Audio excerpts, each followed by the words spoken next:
Joining us to discuss it and to look ahead, I guess, to that final two is the Irish Independent's rugby correspondent and Bohemians commentator extraordinaire, Ruaidhri O'Connor. Ruaidhri, welcome back to the show. Thanks, Richie. How's it going? The temptation to make this a 20-minute analysis piece of Friday night is tempting, Ruaidhri, but we'll have to move on from Jonathan Afolabi's winner against Dundalk and Treffel defending. Well, you know, I could opine about the defending for the Dundalk goals, but we will move on because yesterday and indeed this past week for the Ireland under-20s down in South Africa has been rugby gets a lot of criticism for, you know, lionising achievements that mightn't necessarily deserve them, but given the emotional roller coaster that this team has been through over the course of the last week, with the death of Greg Oliver and with the impact that the two young lads on EOS passing away had upon certain members of the squad as well, to put in the performances that they have done in those circumstances and on bog pitches as well is just remarkable. And yesterday was, I guess, a case in point on that. Yeah, absolutely, Richie. I mean, the 1-2 punch that happened, they'd just done a press conference where Richie Murphy had addressed the tragedy in EOS and had to confirm that they were going to be wearing black armbands when the news filtered through that Greg Oliver, father of the scrum half Jack Oliver and a coach to some of the players because of his involvement with Munster, had died in a tragic accident over in Cape Town. And I think Richie Murphy has said that he wasn't sure at that point, once that news came through, if they would go and fulfill the fixture, if they would just pull out of the tournament, which would have been eminently understandable had they done so because of the direct impact it has. I mean, I covered the 2010 World Championships and it was in Argentina, so a bit further from home, but still pretty far from home. The people who are over there cheering on Ireland are largely parents. It's parents, sisters and brothers. They travel together. They all... they go for dinner together, they're probably on the same package, staying in the same hotel. It's very tight-knit. They come visit the players together. I think some of the other players were on that paragliding trip that claimed Greg Oliver's life. So it would have had a very direct impact on all of the people that are involved and their people close to them. I'm sure it's been a really difficult days for the parents because you're such a long way from home as well, the surviving parents over there as well. So for them to come together and, whatever about the emotional element of beating Fiji and kind of the pre-match ceremony that came with that and Fiji marking the passing and all of that, there was definitely, you were probably running on fumes at that point, but I was worried that maybe, and like at the end of the day, performance doesn't really matter. If they lost all three games and went home, no one would have judged them because of what they've been through. But for them to kind of run on fumes for the time that they were and deal with all of what was thrown at them, and be able to produce what was both a really courageous performance in terms of how they defended yesterday, but also a very accurate performance when they needed it to be. They've shown a huge amount of professionalism, a huge amount of mental strength. Also, they're just doing what they do best. I guess when they go in between those bright lines, they're doing what they love and they're doing what they know. So maybe that's a good distraction for them. But you can't help but come away in admiration for them. Whatever happens on Friday, it's been really impressive. Ultimately the tragedies happen and what happens on the pitch doesn't have any impact on that whatsoever. But maybe the shared experience that they've been through has bonded them together closer, and they will always have that bond whether they win this tournament or not on Friday. I was listening to Richie Murphy's press conference on Friday, and he didn't use the term grief counsellor, but they certainly had somebody in between the passing of Greg Oliver and the Fiji game, and I think even subsequent to that as well, to speak with the squad and to help the squad out. Do we know if it was a grief counsellor, or if it was just somebody from World Rugby who'd helped out, or... I haven't clarified that. I know my players, the Players Union in South Africa, had offered them support, and the RFU in the last year has actually appointed a head of psychology, and there are a number of sports psychologists who work with the RFU or performance coaches, but certainly the head of psychology is a clinical psychologist as far as I'm aware, so she would either have referred people to them or I don't know if she went out herself or how that exactly worked, but I think that there was no shortage of help available to them in terms of trying to deal with what happened, and obviously the coaches would have been on hand to try and help them through it as best they can, and they're there for each other as well. But there's no shortage of support, but I mean that can all they can do really is offer you the tools that you might be able to use to get through it. Ultimately, you kind of have to find your own path as well as a group. And as I say, I wonder if the fact that they can get out there every day and train and play and give themselves a common cause. I think Richie Murphy the coach spoke about how they'd had a message from Jack Oliver and his mother, wishing them well in the semi-final, that you don't want to channel that kind of sense of doing it for them in terms of, you don't just if they lost, they wouldn't feel any less empathy towards them. But I'm sure that common purpose is quite powerful as well. On yesterday itself, because that very much was an arm wrestle. What was it, 3 minutes before half time, before we got our first score of the game with James Nicholson's try. Those kind of games, and particularly with the emotional baggage that's gone along with the last week or so, that can be a very trying thing mentally. For them to land the first blow yesterday like they did at the time that they did seemed to be crucial.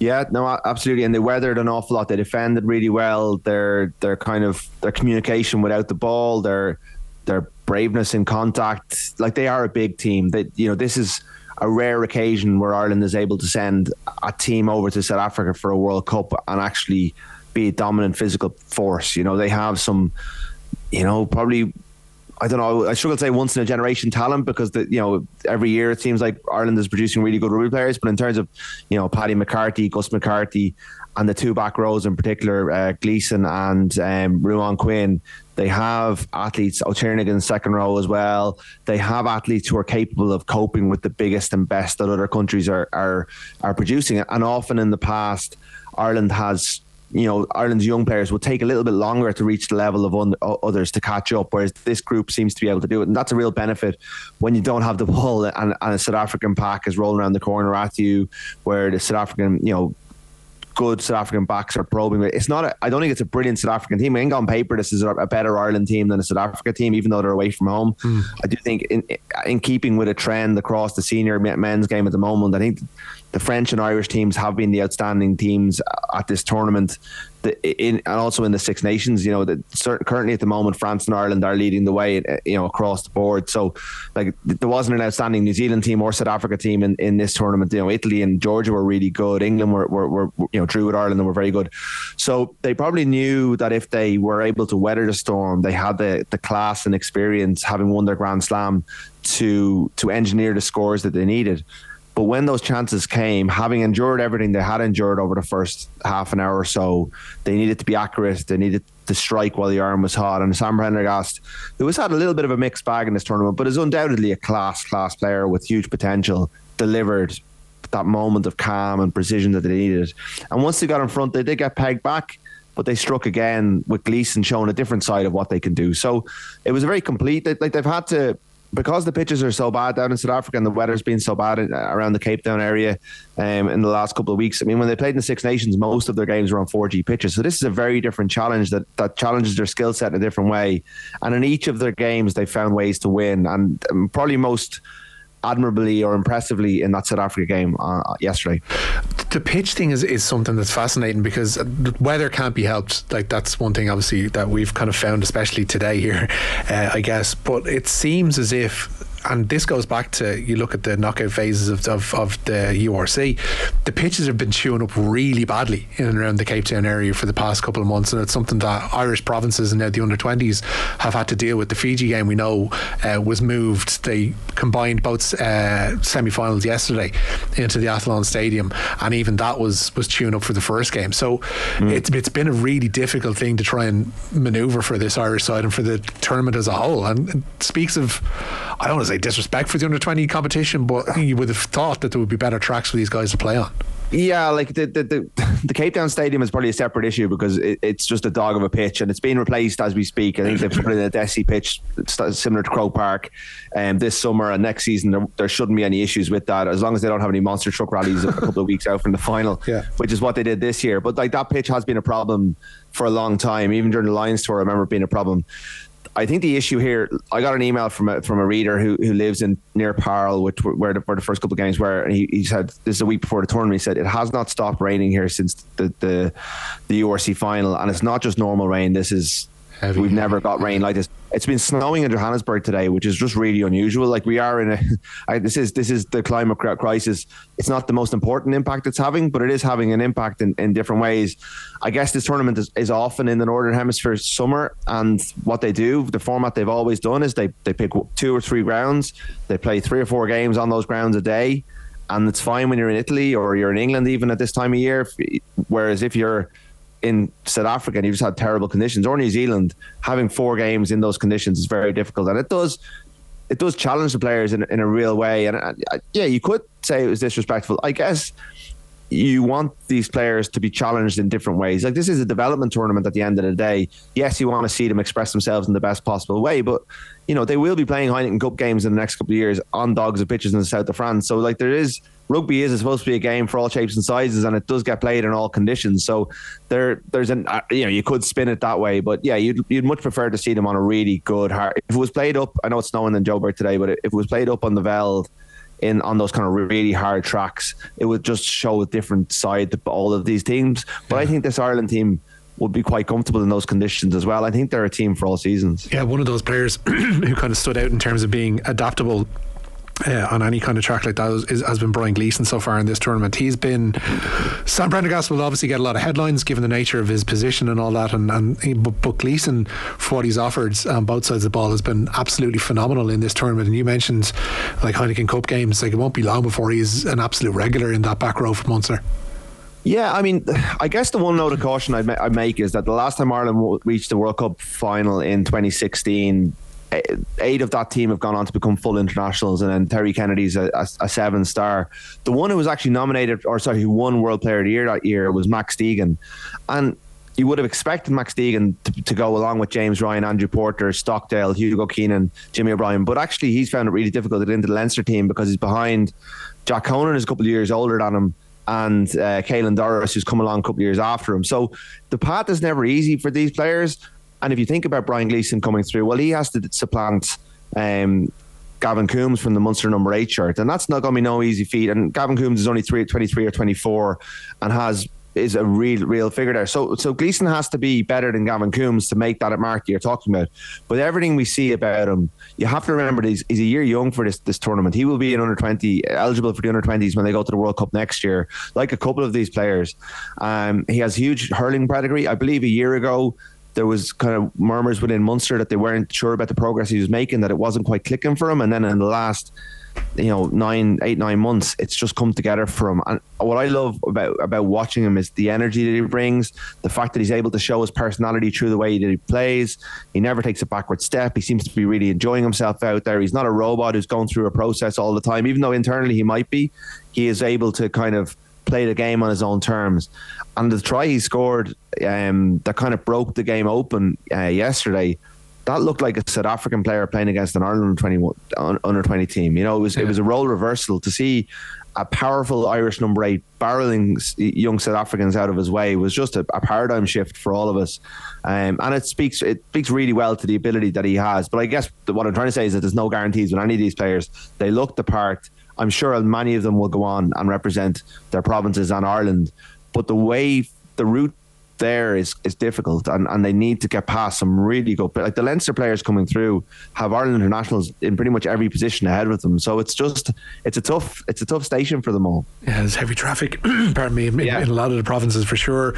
You mentioned the kind of the ups and downs of Sam Prendergast. We saw a lot of the good elements of what he can bring yesterday. What are the kind of notes of caution that you would add to what we've seen from so far? He's just young. I don't think I think he's going to be a superstar. I think he's got everything it takes if he can stay injury free and he keeps on the same trajectory. You look across this tournament, and if you watch the games that are taking place between other teams, he's best 10 in the tournament from what I've seen, even though there have been patchy moments. There was goal kicks that went astray earlier in the tournament. There was the odd decision that's gone astray, the odd kick to touch that wasn't right on the money. But like we're probably applying much higher standards to him than because of what he's done in the past year. And on yesterday, there was none of really that. I mean, he was no perfect in terms of his goal kicking. His decision making was very good. He knew when to kick. He knew when to pass. His passing was very good. He runs he's very physical as well. He's not shy. I mean, his brother's an international back row, I guess, so we shouldn't be surprised. He's not a small guy, but he's well able to mix it as well. He's the full package. He's so calm. He's unflappable. When he makes one of those mistakes, as he's going to, because he's 19 or 20 years old, he never seems to be bothered by it. He just gets up and goes again.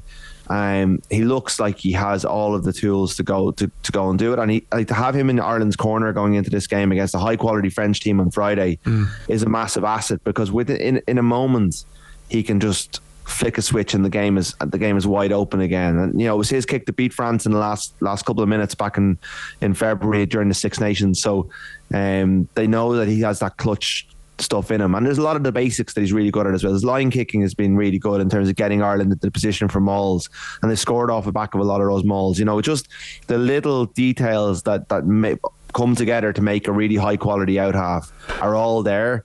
And if he doesn't always put it together, that's just because he's still learning. Yeah, for February kind of showed how close these two teams are, Ireland and France, that is. And you look at the pedigree that France have shown so far in this tournament, like putting 5 tries on the All Blacks and putting them out of the competition, putting a similar score on Wales, and looked impressive again there yesterday against England in that semi-final. Anybody who thinks it's kind of fait accompli in this wonderful story that Ireland are going to power to victory on Friday, have the tricolour standing opposite them that's going to say no. Yeah, I think I would have France as favourites for the final. I know that Ireland beat them, but that was in Cork.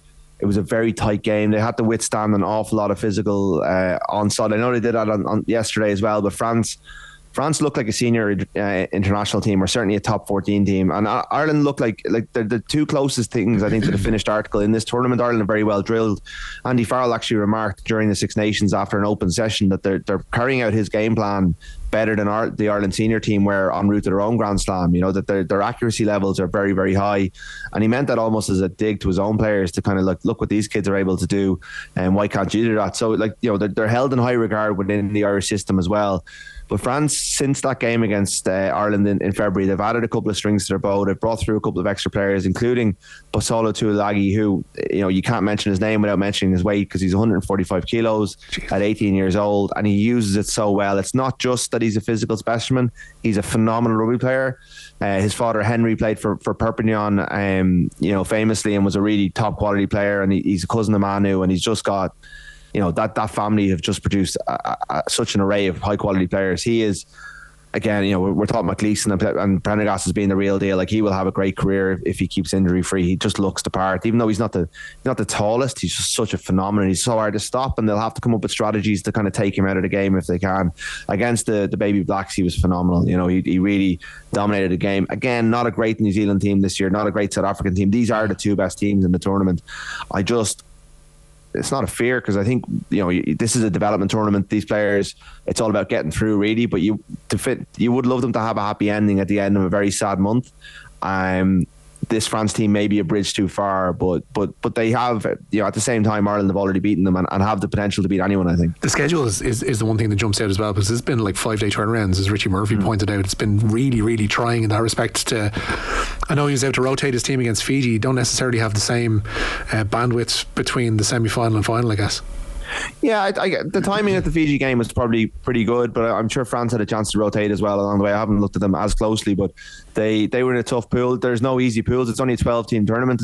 It's a much the games are much tighter than, or certainly on paper, than the full men's World Cup, where there's 20 teams, may extend to 24 down the line. That's there's an argument that this is a much more elite tournament in terms of the quality teams you're playing against, and when you've only got 5-day turnarounds, it is very difficult. But France played later than Ireland. They won't be able to, Ireland won't use that as an excuse. It is difficult, it's a challenge, but it's the last game of their season. It's a World Cup final. They, whatever fatigue they're feeling, they've been managed very well. I know a couple of them have played a bit of provincial rugby, but they've been pulled from club action from time to time. They've been in camp a lot going into this. They're young, they're fit, they're hungry.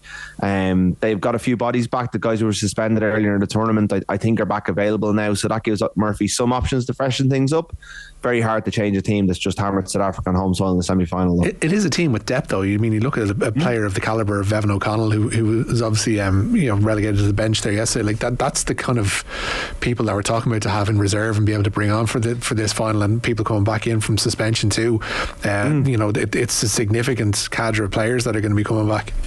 Oh yeah, no, they've demonstrated that throughout, and Andrew Osborne, Jamie's younger brother, didn't play in the Six Nations through injury, but has worked his way back in there, and he started all the games, but that just means someone drops onto the bench who's capable of winning a Grand Slam. So there is very good depth there. It's a very strong squad. There's a number of players who are back next year, so there's a bit of continuity there as well. A couple of them played in last year's kind of hybrid tournament that took place this time last year. So there's I think that there's reason to be, regardless of what happens this week, there's reason to be very positive about this team and their ability to kick on and play a significant role for Irish rugby in the future. I mean, I think it was 7 of the 2016 finalists made it through to the Ireland senior team. 2 or 3 of them have 2 of them have 2 Grand Slams already. A couple more have a Grand Slam of their own. You've got guys with URC and European medals. That has been a big throughput for a team. And you look at the caliber of player and some of the individuals in this team. You're like Paddy McCarthy, of Quinn, of Prendergast, a few others. Gleeson, obviously. There is real potential there to go on and have big careers. The two Connacht centres have been really good as well. Fintan Gunn, the 9. There's huge potential. There is pitfalls along the way, but that depth is there, and it's quality depth as well. So they're in and on merit. I know they haven't played in New Zealand along the way, but to beat South Africa in a semi-final on home soil, that's a big statement. Absolutely is. Monday Night Rugby on Off the Ball with Vodafone, Ireland's most reliable mobile network and proud sponsor of the Irish Rugby